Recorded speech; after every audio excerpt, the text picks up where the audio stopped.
you hear on TV, radio, they talk about all the people that died the last year. You ever see, like, it's in social media. You mean the famous people, yeah. Who we lost, you know. Sure. It's usually all these famous entertainers, celebrities. Older, usually. Usually quite old. Somebody was doing that this morning. Sid Rosenberg on WABC was doing it. Okay. And he had a list, and they were going over it. And it's like, oh, yeah, all these people that are dead. All these people died. It's like, and everybody freaks out over it, but a lot of them are really old. And these are people that, like, you wouldn't even know, but they were, like, names of even, like you don't know who Connie Francis is, right? I don't. She wasn't part of my era really either, but she was around. She was on TV, and she's, you know, probably in her 90s, and she died, and along with all these other people. But then they mentioned, like, too, Hulk Hogan. Yeah. Right? Yeah. And I already forgot about it. I already forgot about Hulk Hogan. Right. Ozzy Osbourne died, of course. Of course. Ace Frehley. Ace Frehley, yeah. Yeah, unexpectedly. And I remember my father telling me, you know, when you get older, he was complaining himself. He was probably, well, he was probably older than me at the time. He was saying, yeah, he goes, we get to be my age, everyone you know starts dying.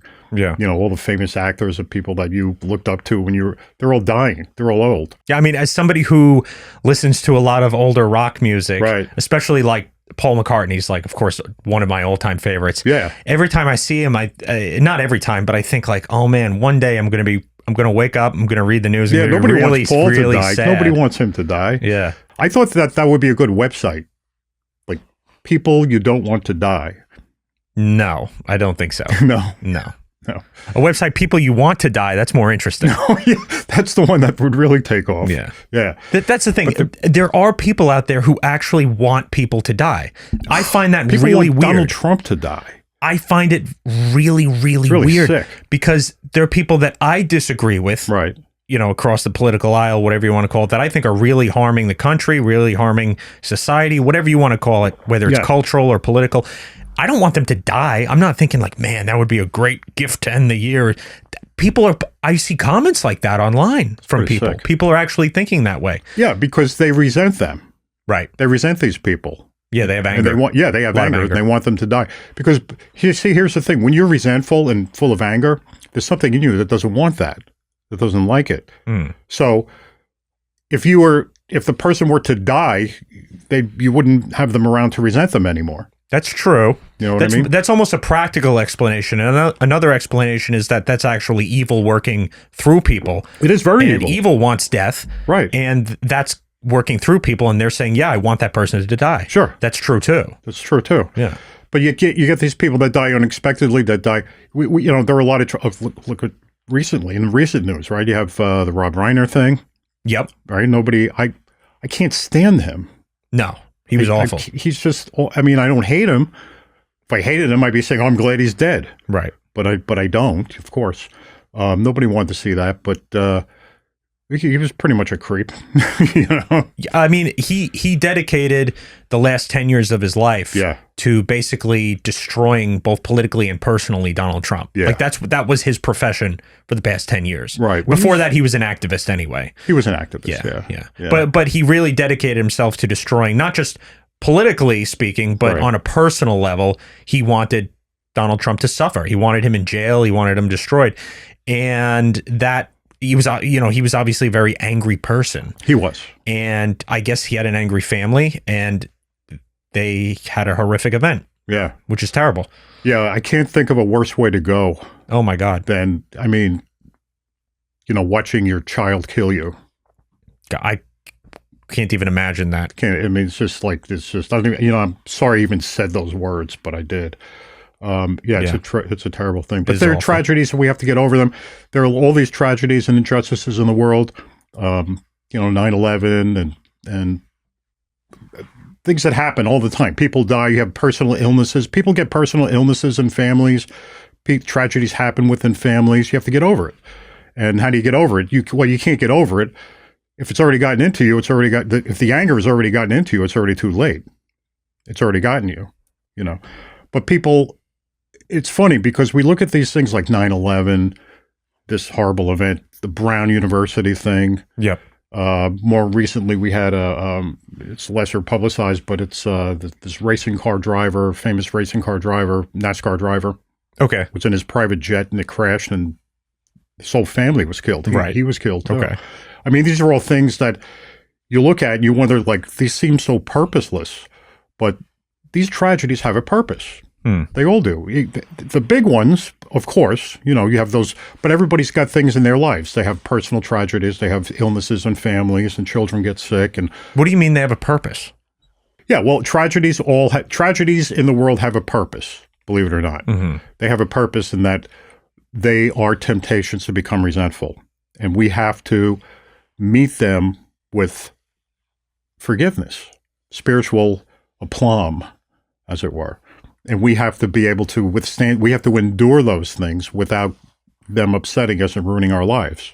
But I mean, I don't know if I would call that a purpose. I mean, that's what we have to do in response to them. Well, right? That's what we have to do. Yeah, but this is not this world that we live in now. This is not paradise. Right. This is a punishment. Yeah. And also I'm not sure about that word tragedy too for all these things, because tragedy usually is something, it's like an accident or something, like the NASCAR driver, right, with the plane crash. But something like a murder or a terrorist attack, like you were naming, those aren't really tragedies. Those are just horrific events. Those are attacks. That's just evil. Yeah, there's evil. Well, yeah, but of course. Yeah. But there are but they're all temptations. And we're supposed to get over them. Our purpose in life, our purpose for existence, is to encounter all of the stress and all the pressures of the world and not hate them and not get angry. Right. Okay. Because like I said, this is not paradise, but we have to get back to paradise. Yeah. The only way to get back to paradise is to endure all of this, because it goes back to Adam and Eve. They were doing fine until they didn't. Right. Yeah. And then now we're under the same curse, and we have to get back to paradise. The only way to do that is to undergo the stresses of the world without hating, without resenting, without hating and getting infected with that resentment, which is playing God, which is being judgmental.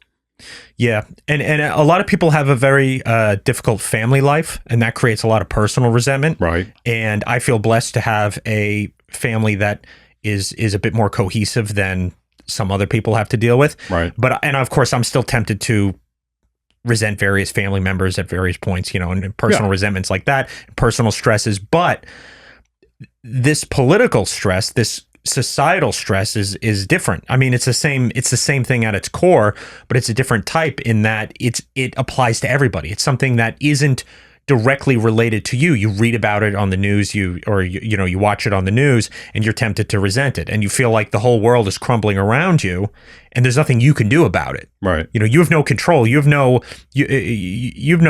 control over what the news says, or on what a politician says or does. Versus a family member, you work things out. You talk to them. You can apologize, apologize to you, stuff like that. You have no say over this. You have no negotiation with the world. Right. So you have to face this resentment as an anonymous person. The world doesn't know who you are. You have to face the resentment that it brings. Sure. Right? Yeah, because it's universal. Hate is universal. You have love and you have hate. It's universal, and it expresses itself in various ways in the world. Through the personal tragedies, the little things. Somebody, flips you the bird while you're driving down the road, or the rude waitress, or whatever. Somebody gives you I got up this morning and went to make a cup of coffee, and I noticed one of the light bulbs in the ceiling is burned out. Yeah. There's this temptation to get resentful. But you look at it and you step back and you don't get resentful. And some people immediately, because they always like to find something wrong, they would say, oh, well, that's such an easy problem compared to these horrible tragedies you talk about. How dare you simplify it down to that level? Right. On a practical level, no. Of course, you shouldn't simplify it. It's disrespectful. But on a spiritual level, we're talking about resentment. We're talking about sin. We're talking about anger.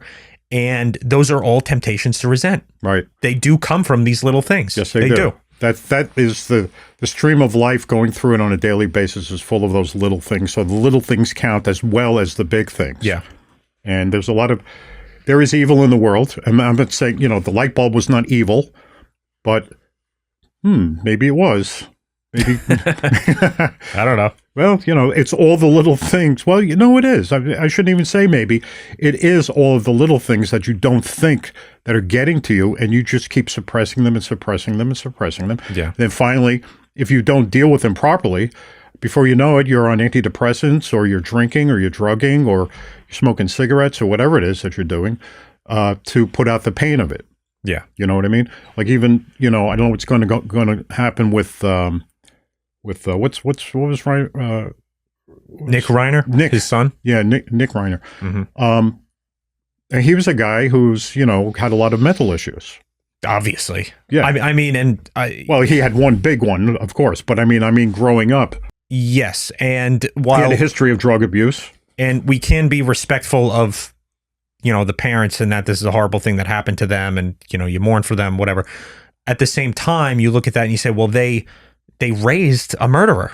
Yeah. They raised a murderer. Yeah. It's the truth. Because anger gets in. Anger gets in. He became an addict, right? I think he was schizophrenic as well. Well, I don't know that. He probably was. They're talking about it as if they're talking about. Are they bringing up schizophrenia? I think so. Yeah. And also, he had been to rehab. What, 24 times? Many times. Something crazy like that. So they're enabling this behavior from him in a way, and people like to chalk up the whole mental health thing as just something that happens. Like, oh, well, he couldn't help it. He had mental health issues. But those come from something to begin with. Very few people are born with a very small subset of actual mental health issues. Yeah. These things like depression, probably schizophrenia, right? All these other various mental illnesses that are really just, when you look at the definition, are a set of symptoms. Correct. Those come from resentment, anger, emotional, spiritual trauma prior to their manifestation in your mind and in your head. So all these labels and all these names, especially one like schizophrenia, right? They don't know what that is. Yeah. They have no idea what that is. That begins with exactly with what you're talking about. Yeah. Okay. The schizophrenia label, that's just something they slap on it so they can treat it. It's just they slap you fit a certain number of symptoms and then, okay, that's what it is. Right. But that's not a solution. And then what they do is they have developed medications to try to manage that. And it makes it worse. The black label, I used to treat, I didn't treat them. But, when I worked in rehab, I had occasion to speak at length with a lot of people, 6 or 8 people who were diagnosed with what they were calling schizophrenia. Mm-hmm. And actually, I was in charge of giving them their medications every night. Okay. And and even if they didn't discuss it with me, some of them did discuss it with me freely. But the ones that didn't, I knew that they were diagnosed with that too, based on the medications that they were given. Yeah. I forget what the ones are. There's a couple of medications that they regularly give out to people with that. And these are people who are hallucinating. These are people who are hearing voices. Right. And you can become so, I was going to use the word decrepit, let's just say corrupted within, that you start hearing voices and you're hearing the voice of something that's not of this world. It is amazing to me. And it talks to you. I just want to say, and it talks to you, and eventually you can't tell the difference between it and you. And then it tells you to do things and you believe it and you think it's your idea. And that's what happens with these horrible acts that people commit. Right. It is amazing to me. It's astonishing that we've reached a point, we've become so secular, our society, whereas for thousands of years beforehand, if somebody attacked and killed somebody else, let's say a random stranger, right, and said, yeah, a voice in my head told me to do it. Yeah. They'd say, okay, well, that's evil. You're acting on evil. Evil has gotten into you. That's what you are now. We have to treat you as such. Right. Now it's like, no, there's no good and evil anymore. No, everything's scientific. Everything's secular. Yeah. It's just the chemicals in something's wrong. There's, the wires have crossed, something like that. And so we're going to give you these medications and make it all better. Right. And that's not even addressing or understanding what the original issues are. And even if they do find out what, we've talked about this before too, what exactly happened in the brain to make it happen, they don't know why it happened. They don't know why something went wrong. Mm-hmm. They don't know why. Because, yeah, evil can operate through physicality, through physics, through biology. Sure. Right? Sure. Things go wrong. Absolutely. So, the brain, the neural network of the brain is just a very complicated electrical system. I guess I don't think we fully understand electrochemical, let's say. Electrochemical, sure. But so I saw one the other day. It was a woman. I don't remember the exact scenario, but she was crazy and she had been in an asylum and let out who knows how many times. The stamp of approval was given to her. Just take your meds. Remember to take your meds. Yeah. And she attacked somebody. I don't know if the person lived or not, but it was at least a near-death event, right. Where she attacked and almost or maybe killed somebody. And she said later, yeah, a voice in my head told me that if I didn't kill somebody, I was going to be killed. Yeah. A voice told her that in her head. So she tried to kill somebody. She believed it. Yeah. She went for it.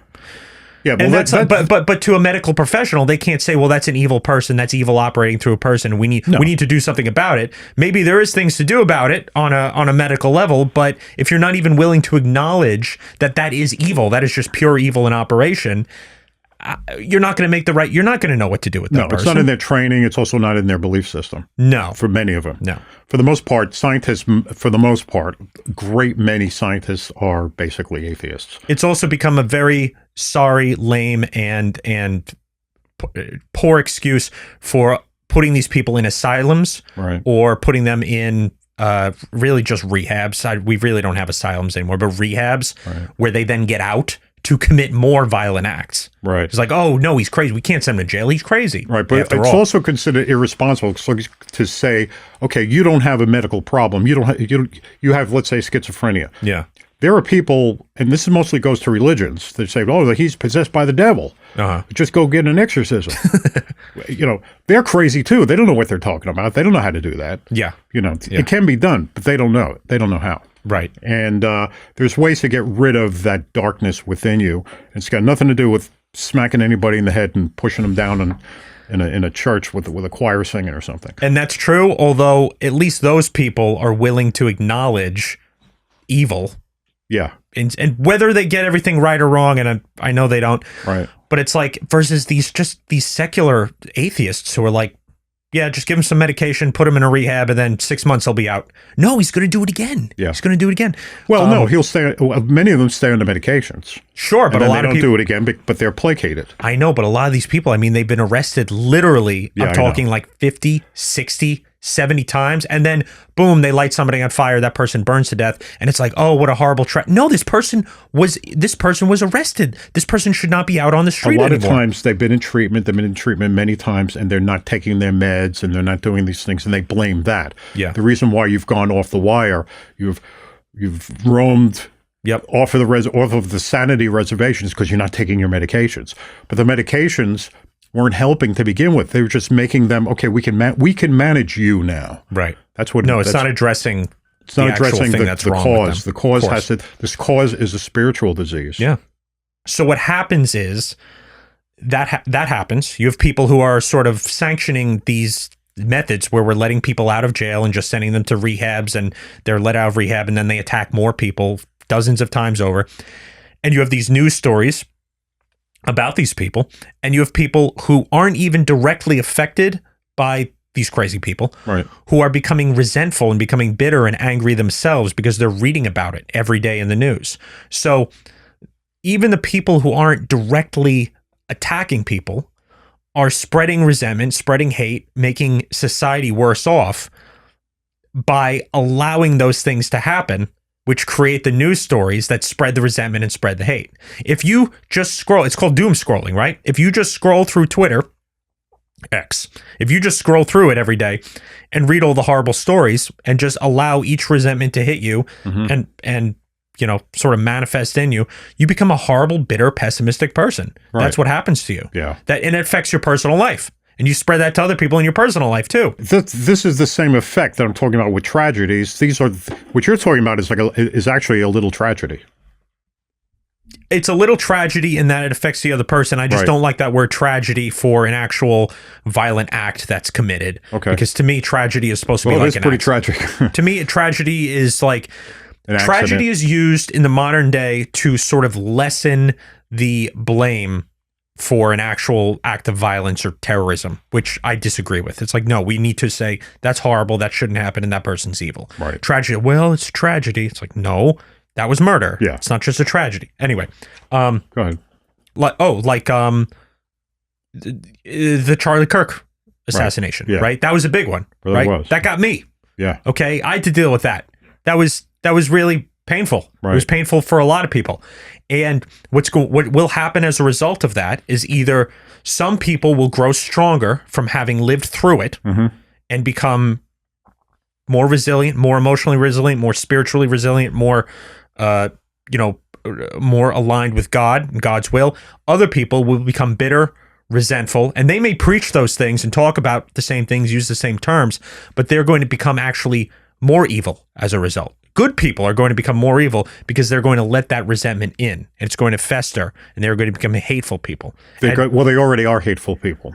Maybe they already are, and it's going to worsen. It's going to worsen. And we're actually seeing that now, too. Right. Inside people many of whom I listen to or I like or I read about. Right. And I'm not like, rah about anybody in particular, but there are plenty of people that I'm looking at, pundits, media personalities. I'm like, wow, they're struggling with this. And it's not just like they're struggling talking about the event itself. They're struggling like, post this event, everything they're covering, all their comments, all their things are kind of laced with this emotional fervor that shows that they're bothered. They are perturbed by what's going on, emotionally, spiritually perturbed. And that doesn't make for a steady leader. That doesn't make for good leadership, good shepherding going forward. So if I'm to read you right, if you're talking about the people that I think you're talking about like the political pundits. Yeah. And there's lots I've been so confused by that. I have to tell you, maybe you can straighten me out on it. I mean, it's just like, it's such a mess. Yeah. I don't even follow them anymore. Right. I don't even, you're talking about they're full of anger. Yeah, I can see that anger. It's like, I almost can't trust anything they say anymore. It's one of those things where I don't want to single out any side in particular, but whether it's the Middle East or Africa has this kind of stuff going on too, where you have tribes, you have groups, countries fighting each other, and as a third party observer, you can't even pick a side because you can see it's like, oh my God, they're all wrong. Yeah. It's like they're all wrong. Yeah, they're all just angry and killing each other. Yeah, right. And that's what happens. Thing. They all become the wrong side of history. Whether or not you can agree with specific points or like, well, on paper, I actually agree with this side more. It's like, no, they're all just angry and they're all, hitting back at each other and, spiting themselves. And it's like, I can't actually get on board with any of these movements, any of these groups, let's say. And I see that now happening with the pundits. I see the media personalities are attacking each other. Yeah. And they're attacking each other over very pedantic things. And I'm like, yeah, on paper, I kind of agree with both sides. Why are they yelling at each other? It's because they're angry. It's because they're angry. Angry people do not get along with other people. That's why in family situations, like, father-son relationships, father-son businesses, you've talked about this before. You have personal firsthand, not yourself, but first-hand experience with other people, father-son relationships in business that just can't work. Right. It's like, no matter the topic, no matter who agrees with what, they're fighting. Right. They're yelling at each other. I've seen it where it has worked, too. You've seen it where it has worked. Sure. But you've seen it where it hasn't worked. Successfully, yeah. And it's like, no matter what, they're yelling at each other. They're at each other's throats no matter what. Yeah, everything falls apart. And that's because they're angry. Right. And even if they're actually on the same side. Right. But they're fighting with each other. Yeah. Okay, so who are we talking about? We talk about Candace Owens, Tucker. Candace Owens, Tucker, Mark Levin, Ben Shapiro, Megyn Kelly. I could just, there's like a whole litany. And of course, at the nucleus of all that, or not, I don't even want to say at the nucleus, I don't want to give him that much credit, is Nick Fuentes, is like this black sheep that all of a sudden has reared his head. Is a slimy scumbag. I mean, seriously. Have you? Now, why do you say that? Because only because we haven't talked about him before, really. No, we don't. Okay, but briefly we have occasionally. We talked about him when we saw his groypers down in D.C. that time. Oh, like 5 or 6 years ago. Yeah. Okay, so but I don't know why this was. But anyway, I don't know what your opinion is. What are you saying right now? He's a slime bag? Yeah, I can't listen. I can't take anything he says seriously because I heard him say that he hates Jews. I heard him say it. Yeah. So here's the thing with Nick Fuentes. Yeah. Okay. He is, and he loves Nazis. Yeah, he tweeted like, Team Hitler or whatever. Yeah. So how can you take anything that guy says seriously about anything at all? This is such a complicated thing to explain. I'm going to try and do it. I know what you mean, and you're right. Right. At the same time, there's this attitude coming from people my age and younger that's like, I am so sick of this,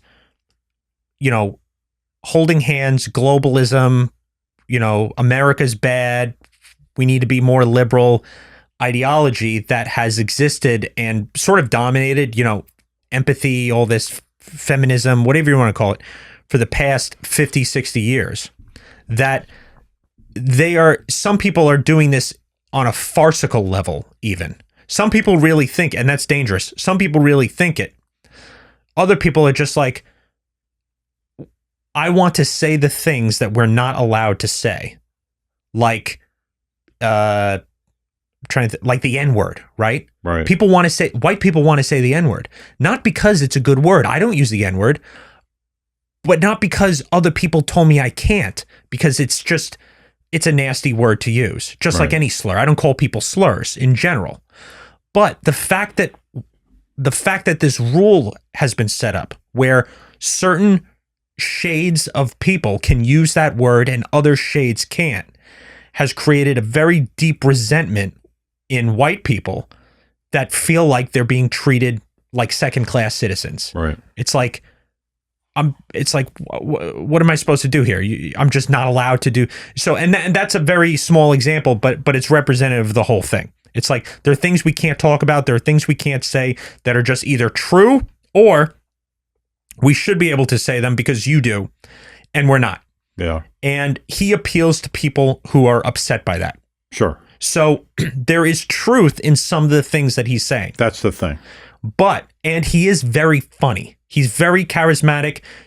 Maybe not to everybody, but he's like, the nasty bastard in a group chat. It's like, oh, that guy's up to no good, but he makes funny jokes. But he's got that streak in him, which is like, why does he seem, goes too far. On, and he says a lot. He does say some good stuff. Yeah. So you say, oh, this guy's making sense. And he's got, and he's obviously a talented speaker. You know what I mean? Yes. He does well on the microphone and he keeps rambling on. He's got very good, control of his thoughts. His tongue and his brain are hooked up pretty well. Okay. He speaks well. Yeah. So he comes across as being intelligent, but then all of a sudden you're listening to him. He's making sense. And then he comes up with something crazy. When I see some sort of societal imbalance that I feel like is totally unfair, like my life ends if I say the N-word, right? And you say it all the time. I say, yeah, sure, of course. Out in public. Right. I hear people saying it in the grocery stores. Okay. That creates a huge temptation to resent entire classes of people that somebody like me has to watch. Right. And not let it in and fester and cause actual racism, really. It does. It's a catalyst for racism. It creates it. Then you have somebody like Nick Fuentes, who totally agrees with me about the injustice in that regard. Right. But does in fact resent it. And therefore is very appealing to other people who resent it as well. I see what you're saying. Yeah, because they identify with him. Yeah. Yeah, So, sure. but I can identify too, because I can agree with him on that. Right. But yeah. If you're not getting over that actual resentment, if you're letting that in, you will become a racist. Right. And then you get somebody like Nick Fuentes, who happens to also be very funny. You put the combination together, right. You get somebody who's pretty popular. Yeah, it's a sanctioned hypocrisy that really bothers a lot of people. It bothers a lot of people, and it bothers me too. But I have to. But that's a trick, because when it bothers you and you become racist yourself, right? That's when you end up with two sides fighting each other. Neither are correct. Yeah. And you're like, well, I can agree with some points on one side, some points on the other. But I look at both sides. I'm like, they're both nasty. They're both nasty. They're both motivated by evil. Right. And that's no good. Yeah, the thing with the N-word is it's interesting. You say that, like, not only can you not say the N-word, but you can't even wish you could say the N-word. Yeah, right. Okay? Like if I say I want to say the N-word, that's not good either. Oh, wait, you want to say the N-word, you're just not saying it. Yeah. Okay? Yeah. So, well, the truth is, I wish I could say it, even though I wouldn't if I could. Of course. I'm not going to say it. Of course. You know what I mean? And it's otherwise it's just, oh, you're just not saying it because you're afraid of what people will push back on you and destroy your life or whatever. Maybe, but maybe even I'm not afraid. Oh, well, then you're just afraid the algorithms will shut down your YouTube channel. That could happen too. Right. So the thing with me, I'm just speaking personally, for me, I have no intention of using the N-word. You've never known me to use it. Yeah. You weren't raised that way. And you don't. So it's like, but I wish that society would be able to do it, but not do it. That's what I wish. You know what I mean? I'll give you another example. Yeah. You probably haven't heard of him. There's this comedian. He's fairly new. He's named Drewski. No idea what it means. He's like this. He's this big black guy. He's pretty funny sometimes. Is he Polish? I don't know. I don't know why his name is Drewski. Yeah. And he did a thing. You may have seen this where he dressed up in whiteface. He got his whole body painted white with a farmer's tan in overalls, and he went to a NASCAR event. Oh, and wow. he looks like this big fat white redneck at a NASCAR event. Yeah. And he's like talking to people and stuff. Right. And everybody thought it was hilarious. And I'm looking at it, and yeah, it's obviously objectively funny. Yeah. It's like, and these people think he's white because it was really the fact that it was a good makeup job, is what you're saying. Yeah, and he also, I think he wore sunglasses, but the fact that he had a farmer's tan, so it looked like he had a sunburn almost. Right. That is what sent it over the line into like realistic, because it's like you wouldn't think they would go that far with it. Yeah. To be that realistic. Right. But anyway, the thing that I kept thinking though, all the comments on this were like, I'm white and this is hysterical to me, you know, and it's like, that's great. That's fine. That's normal to think that's funny. It is. What I don't like is that a lot of the people laughing at this think that if the reverse happened, it'd be horrible. Right. You're not allowed to do the reverse. And I don't know what Drewski thinks, but a lot of black people think it's funny. Yeah. But would get really offended if a white person, dressed up as a black person and fooled a bunch of black people and thinking he was black and started acting more like a black person. That should be funny too. Should be. They should both be funny. Yeah, and the fact that they're not is a horrible double standard that makes white people feel like on a cultural level, we are second-class citizens. Sure. That's how you feel if you're white. You realize you're always afraid to make the joke go a little too far. You're always afraid to do something that might be funny in one direction but cannot be done in the other direction. And it feels... It's obviously an injustice. It's an obvious injustice that you're not allowed to speak about. So when you have somebody like Nick Fuentes, who's just openly throwing out the N-word and doing these things. Now, does he use the N-word? Oh, yeah. He does. Yeah, he'll use it. But I've seen him use it in a comedic way. That's pretty funny, honestly, because slurs in different scenarios are used in a funny way. I mean, you might have a friend that you call a bad word or something like that because he's your friend. He'll call you one back, right? I mean, that happens all the time. That's how guys communicate, in fact. So he'll make these jokes and he'll say things that you're not allowed to say that aren't actually immoral, but are social taboos and in unjust ones that feels like a pressure valve getting released when you hear him do it. It's like, oh, somebody's finally, making these jokes that everybody makes in private anyway, but nobody's allowed to say out loud, or else you get fired and canceled and your face gets on the news and all that. So he's doing that, but he throws in these things that are like, that's actually evil, or, oh, that's actually hateful, nasty. And he has that too. And he definitely does. He holds grudges. For example, he, just as an example, his show is called, his podcast, I don't know what he's technically called, but his internet show is called America First. That's the name of his show. Right. And he has spent the last 5 years trashing Donald Trump. He was a big Trump supporter, and then he flipped and hated Donald Trump. It just so happens it was right around the time where he happened to have a dinner with Donald Trump, not because he was invited, but actually Kanye brought him. Kanye had dinner with Trump and brought Nick Fuentes with him. And Trump sort of disavowed him afterward. And because he's too controversial and he says things that are just mean and hateful and not true, along with the funny stuff. Yes. So after that, he just became totally anti-Trump. And his thing for the past few years has been Trump he's a Zionist Israel shill. And he's not America first, and he's a puppet of Israel is his thing about Donald Trump. And you'll hear that a lot. You'll hear that from Candace Owens. It's not true. It's obviously not true. But at the same time, part of what they're saying is true, which is that the United States should not be beholden to any foreign power, and we shouldn't be influenced in our elections and in our policies by foreign powers. That's true in general. So that statement is true, and that is an America First belief, and it's just common sense. It's how any country should operate. But you combine that with sort of these conspiratorial ideas that seem to be targeting one specific people over and over. Right. And you're like, this feels kind of gross, actually. Okay, so you've gone where I was hoping you would go to, because what this all comes down to, what it seems to be coming down to, 90% of it comes down to anti-Semitism. Okay. Seems to be where the argument lies, where it comes from. Okay.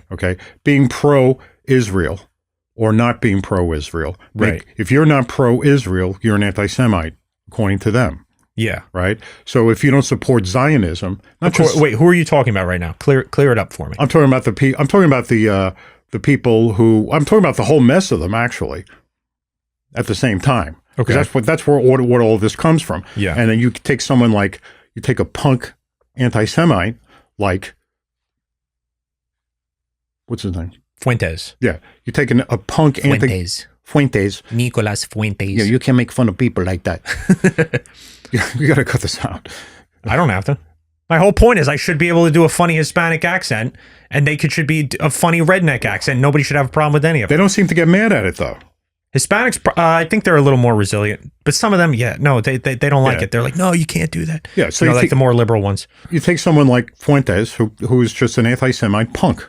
Yeah. Okay, and you throw him into the mix, and he's got this America First stuff, and everybody's for America First. Right. But then you throw that in there, it's like, whoa, it upsets the whole pot. Now everybody's on each other's butts over. Right, but at the same time, you have another side, which is like, I'm so pro-Israel that it seems to come before my pro-America beliefs. You have people like that. Yeah. I don't fully agree with this criticism. I'm not totally on board with it, but some might say Ted Cruz is one of those people.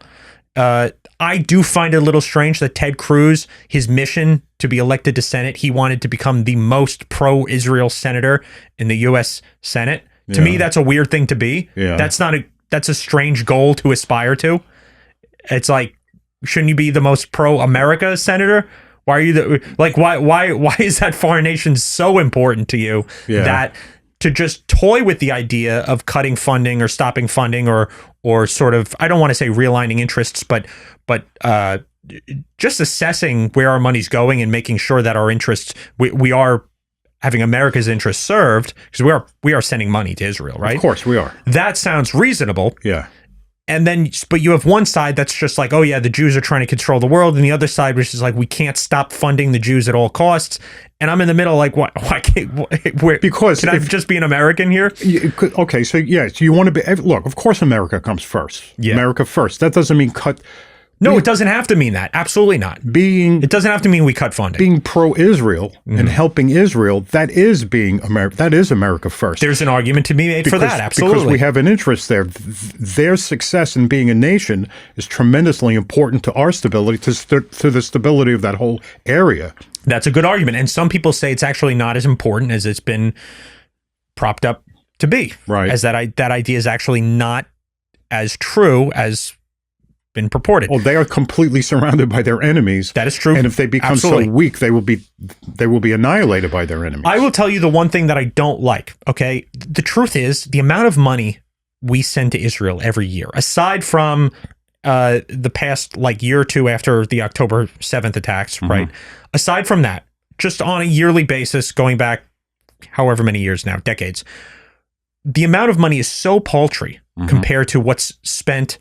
The budget in general, right? That it hardly has an effect on anything. That is true. Like our welfare payments, Social Security, health, that's all way bigger. Defense spending way bigger than the aid that goes to Israel. That's true. The one thing so people say, oh, we're giving too much to Israel. I'm like, okay, well, yeah, we should assess where money's going, but at the same time, it's not that much compared to how much we spend. But when you look at AIPAC, which is an American lobby, because it's run by Americans, with the sole interest in strengthening U.S.-Israel relations, and how much money they spend on our elections, which means they are they're a lobby. They're helping candidates. They're helping candidates who align with their goal of strengthening U.S.-Israel relations. I see that. I'm like, okay, they're spending more than almost any other lobby. Their only goal is not to help Americans directly, but to strengthen our relationship with another country. Should that really be the biggest financial influence in our elections? No. How we are helping another country? That doesn't. I get how that can help us back, but it seems to me that should not be the biggest financial influence in our elections. Is a lobby that's dedicated to strengthening our relationship with another country. That doesn't seem correct. It's a domestic election. No, I'm not saying it's to be the biggest part of it, but it certainly should be part of it. It can be part of it, and maybe U.S. interests are served. The argument would be that just the intelligence apparatus that Israel has built with Mossad there, we get intelligence from them, right? And that's very important. So that's actually worth the aid that we pay them, that relationship. And maybe that's true, but still, the fact that hundreds of millions of dollars are spent every election cycle from a lobby that is on candidates, making sure that we are electing people who have Israel's interests in mind. To me, that doesn't seem like a good influence. That doesn't seem like we've prioritized correctly there. Yeah. Does that make sense? That it is a priority. I don't know. It is not the number one priority, but it is the number one priority financially speaking. If you look at how much lobbies spend on our elections, they are the most financially influential lobby. Right. Okay. Spending money on domestic American elections. Yeah. And it seems strange that their biggest issue, because it isn't directly about America and solely about America, it's about our relationship with a foreign country. Yeah, right. Okay. That's weird. I see what you're saying. That's weird. Yeah. There's no two ways about it. That's weird. Yeah. Sorry, it just is. And they're not doing anything illegal in that, they're abiding by election laws and campaign financing laws and all that. But you have to look at it and say, okay, do we really want the incentive structure set up that allows for that to be, the big mover? Right. Probably not. But the thing is, if there are people that believe that, you should not be called, and if you're against that, you can't be called an anti-Semite. Yeah. Okay, that's true. 100%. I know, but it does happen. Okay, so now that's the other side, right? We were talking about Nick Fuentes, and people who basically, anytime you ever say anything good about Israel, you're a Zionist shill. Right. That's sort of his side. And then the other side is anytime you ever criticize the ongoing relationship between the U.S. and Israel, you're an anti-Semite. Yeah. Neither side I can agree with. Right. I can't agree with either side. It's just a big mess, and it comes down to who's an anti-Semite and who's not. And if you're supporting Israel, then if you're against supporting Israel, then you are an anti-Semite, and that's just not true. Yeah, it doesn't have to be true. You could be an anti-Semite and not want to support Israel. It could be true. Yeah, it could be true. Of course, but that doesn't mean that you're not. And I mean that doesn't mean that you are an anti-Semite. One thing I wanted to show you, talking about spreading resentment. Yeah. And how it affects people, and it happens under the radar. You see things, you see news, you see events, you see changes in society. You resent it. They're unjust. They're not right. It's not how it used to be. And there are outside forces influencing things that shouldn't be allowed. I wasn't talking about Israel there, but people will hear it that way. Yeah. I just meant in general, right? Check this out. Here's a clip. Here's the exact type of thing I'm talking about when it comes to people resenting the way society's going and not being able to say anything about it. Unfortunately, some lovely individual decided to come last night and tag the cafe not once, but twice. So it's graffiti. I see. So he's got graffiti tags. Do it over. As doesn't look aesthetically pleasing to the to the vibe I'm going for, respectfully. So he's just showing what he has to do. I'm sure he's just doing his thing. This is his shop? Yeah, it's his shop, and he's going to paint over the graffiti tags that somebody came and did. Okay. Did the same thing many moons ago. But listen to the way he talks about it. It doesn't really go with my vision. So, respect to you, my brother. But I'm just going to paint this over if you don't mind. So he says, respect to you. Now, it's kind of covered up. Once again, I appreciate you, Jesus, for coming by and blessing us with your tag. You know, but respectfully, I'm kind of going for my own vibe right now. You know, the same way that's your tag. This store is kind of like my tag. You feel me? Okay, that was corny. But, yeah, we got it covered up. Hopefully it stays that way. Once again, I don't want no beef with no taggers. I don't want no problems. You know, I speak to you in a humble way. Thank you. Enjoy your day. Great. So somebody has come and vandalized his storefront. Right. And he's being respectful. And he's saying respectfully, thank you. He thanks them for blessing him with their tag. Yeah. But respectfully, it's just not the vibe he's going for. Right. But he appreciates Everyone's his what signage. they do. Yeah. He appreciates you. Right. And thanks you for blessing him. But he doesn't want any beef with you. Yeah. But he's good. So well, he's striding a reality check along with somebody just defaced his property.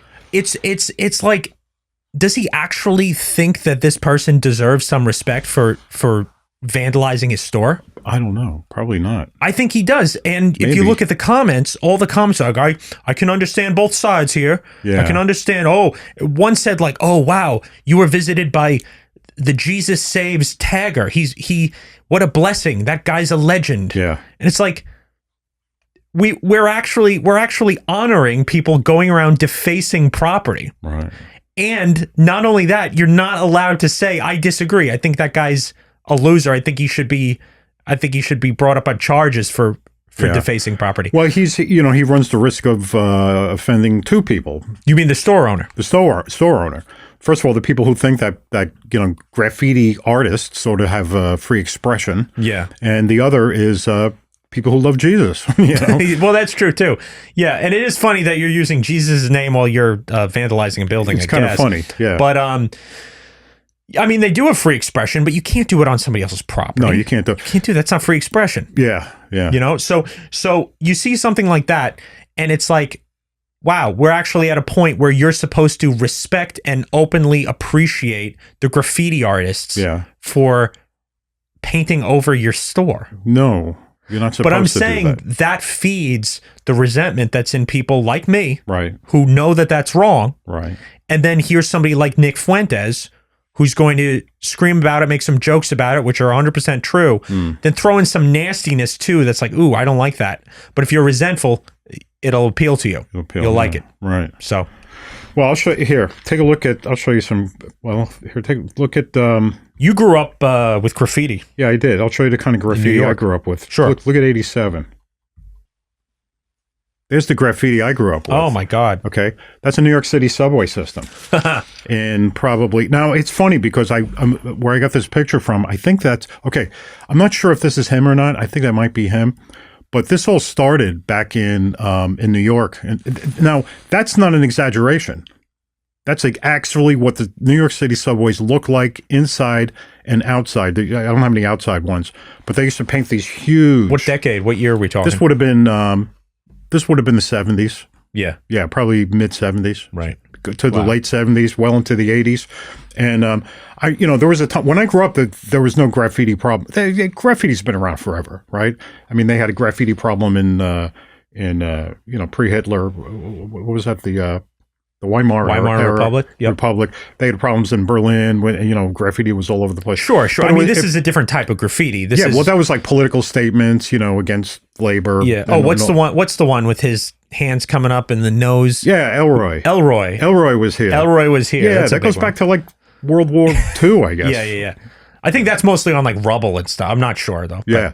But there's still, I remember graffiti was not all over the place, but you always had graffiti at schools, call Mary in the with a phone number, for a good time, and bad. All right. That's, you can say it's harmless. It's also defacing property. Yeah, that's bad. And that's bad. You fix it, or if you did that in a school, you'd be in trouble for it. But, or, the size of school, somebody would write a big curse word, after hours, and then the next day it'd be washed off. Yeah. But it started off with these, started to notice, this is in the early 70s, maybe even late 60s, I saw this this tag literally on every phone booth, on every coin-operated phone booths all over the place. Of course. And there's a coin box, and every one of them said Taki 183.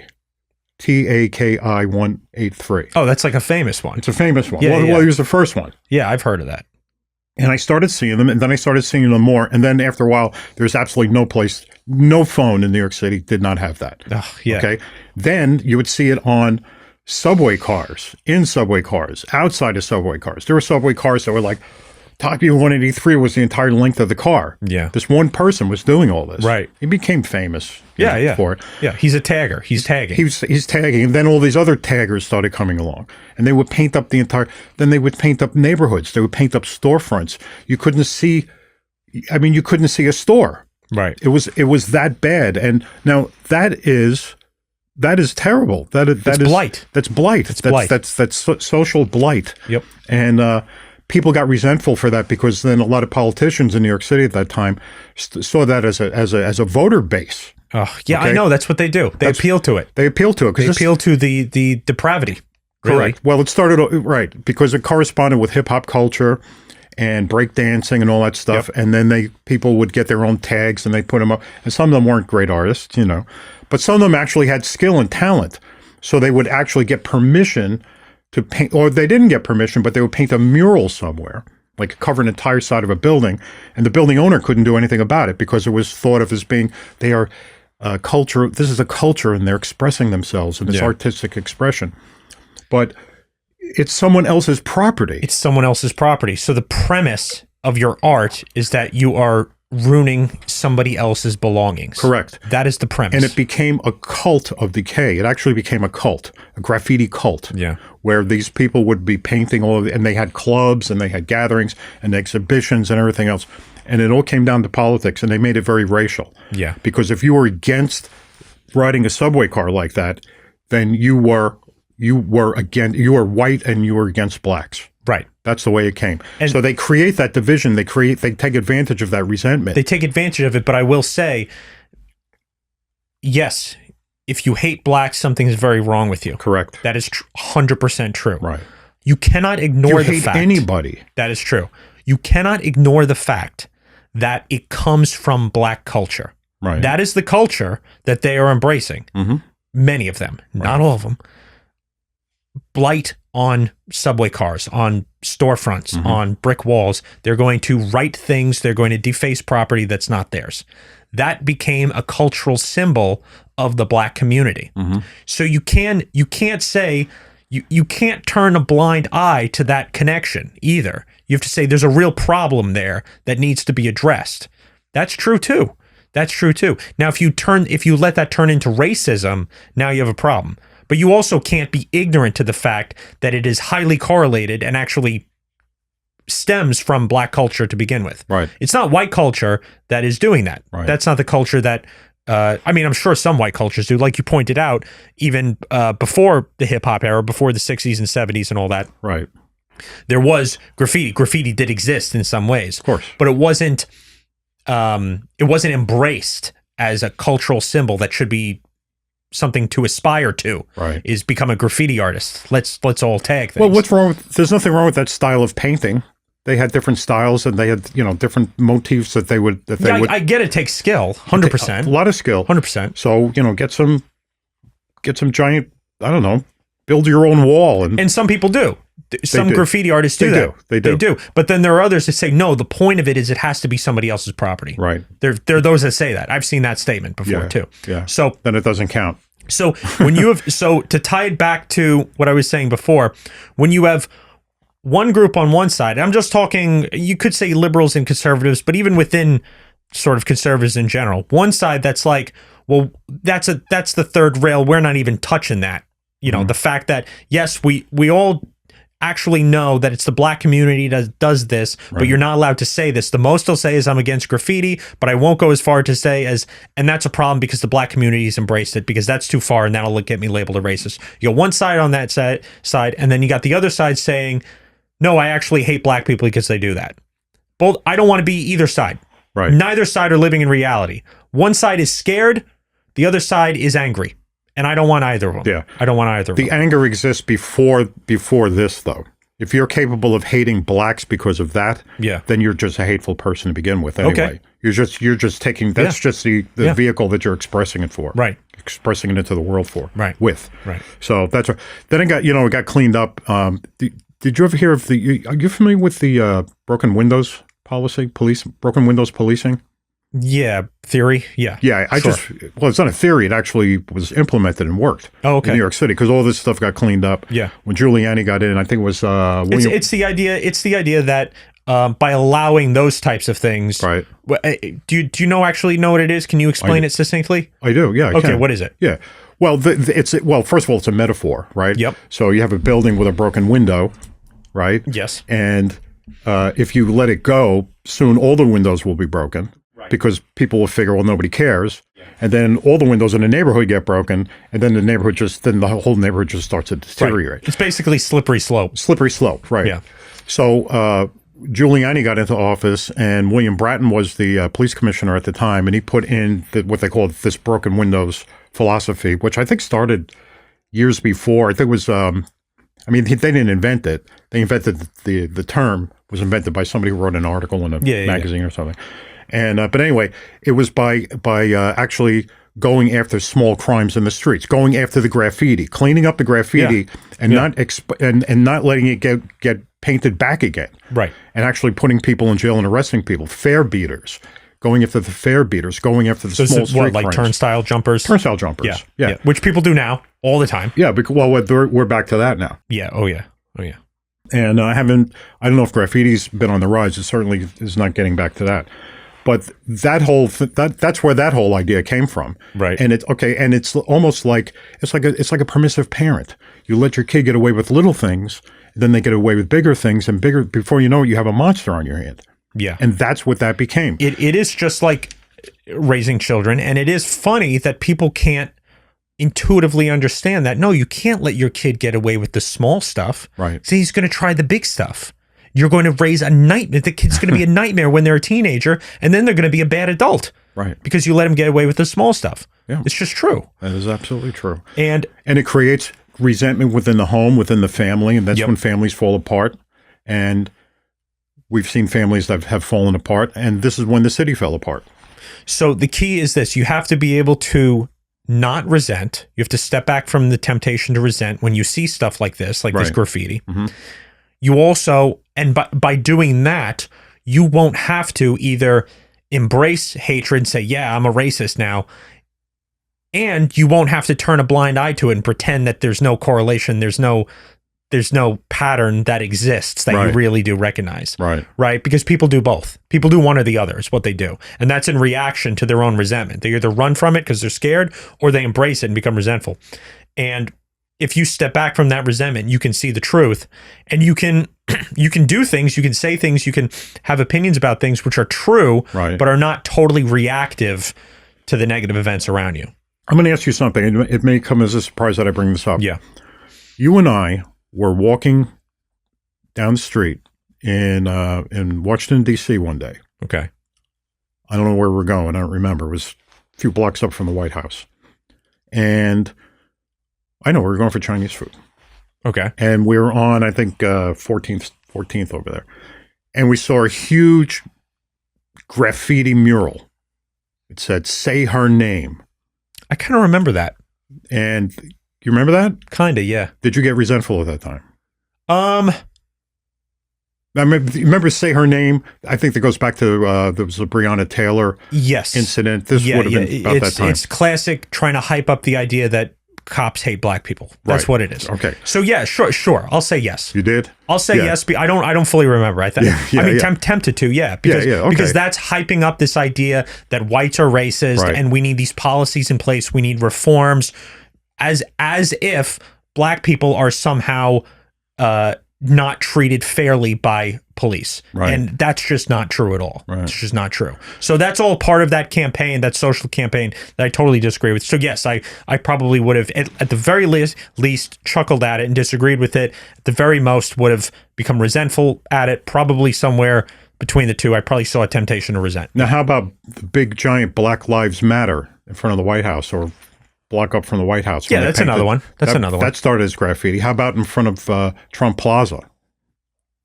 Oh, yeah. Not Trump Plaza. Trump Tower. Trump Tower. Yeah. Yeah. Yeah. That was graffiti. Yes. And then it was sanctioned. They made a monument out of it. Right. Same thing down in D.C. Yeah. Yeah. Well, it's gone now. It is gone. Yeah. But what happens is if you're able to not spiral into emotional decay yourself with resentment, you outlast the people who do. Right. And your opinion becomes more apparently correct, and you are more demonstrably sane and happier, more content, more successful, and people begin to gravitate toward you. They begin to see your perspective. That's what happens. That's what happens when good people stand up for what's right. Is people who are maybe not on the same page as you, people who maybe doubt you or are sort of wrapped up in things themselves, spellbound themselves, when they start to get disillusioned by the illusion they're under, they see you and they gravitate toward the goodness in you, and that can happen. Right. And that's what happens with families and parents too. Yeah. The correlation is right there. Yeah, the kid has to align with the father. Parents who look for their children's approval because they're full of anger will actually let their kids get away with that sort of stuff, and then they create the monster. Yeah. Okay? That's how monsters are created in families. The same thing happens with monsters in cities. You keep letting them get away with it, not for their approval, for their votes. Same thing. But and then the reverse is you beat the kid because you're so angry with your kid. Right. And then you create a monster. You create a monster that way. You did not set the good example. You did not do what's right. One example of that, this will be my last show and tell, I guess. My last example today, Nicki Minaj all of a sudden is out as a Trump supporter. Yeah, I saw that. She's like a big time. All of a sudden she's Trump. She loves JD Vance. How did that happen? It's crazy because, first of all, she is...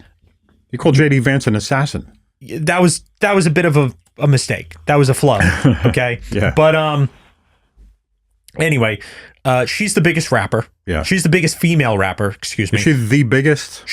I think she's the biggest female rapper, or at least has been for the longest amount of time. Right. Okay. 100%. Okay. Not my kind of music at all. I don't know if I could. Now, is she a vulgar type of rapper? Oh yeah, super vulgar. Yeah. F words and talk about private parts and all that kind of stuff. Oh yeah, nudity, all that, like total moral decay, total societal decay. But anyway, she was fine at this latest political event, AmFest, right? America Fest, which is Turning Point. Right.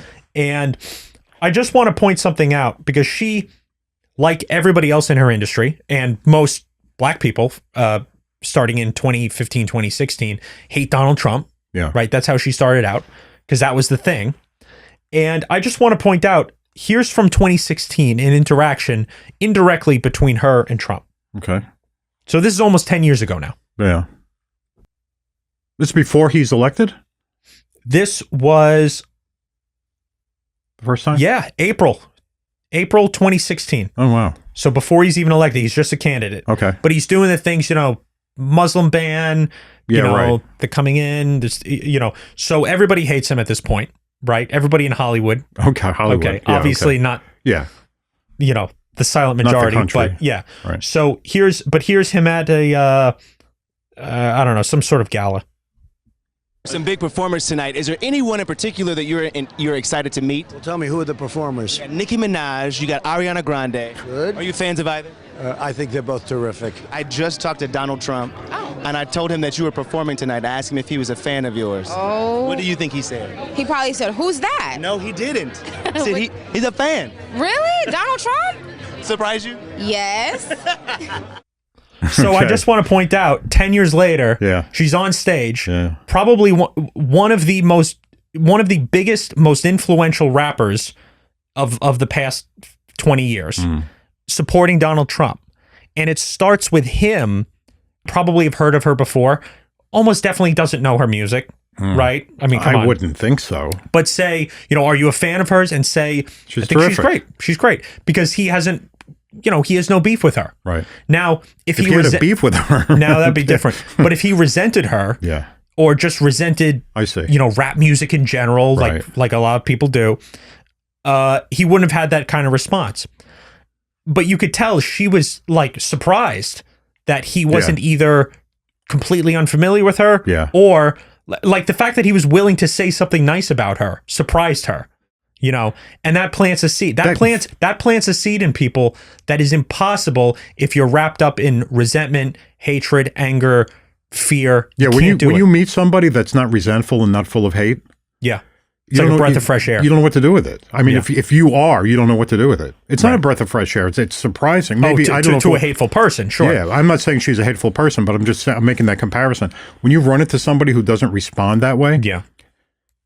Well, not me, but not you. I said you, but when someone runs into somebody that way, it's like you don't know what to do with it. They don't know what to do with it. Yeah. And 10 years later, after that event, I'm not saying this is the only thing, but you could call it a catalyst. She is supporting him on stage. Right. It's pretty amazing. And did she do a lot? She didn't do any anti-Trump stuff. I don't know if she did or not. I'm sure she did some. I wouldn't be surprised if she did some, performative anti-Trump stuff like everybody in Hollywood does. Right. But anyway. Okay. Is that it for today? I think perhaps it is. All right. Okay. Good. Okay. And Happy New Year. Happy New Year. Happy holidays and Happy New Year. Yes. Okay. All right. Goodbye. Bye.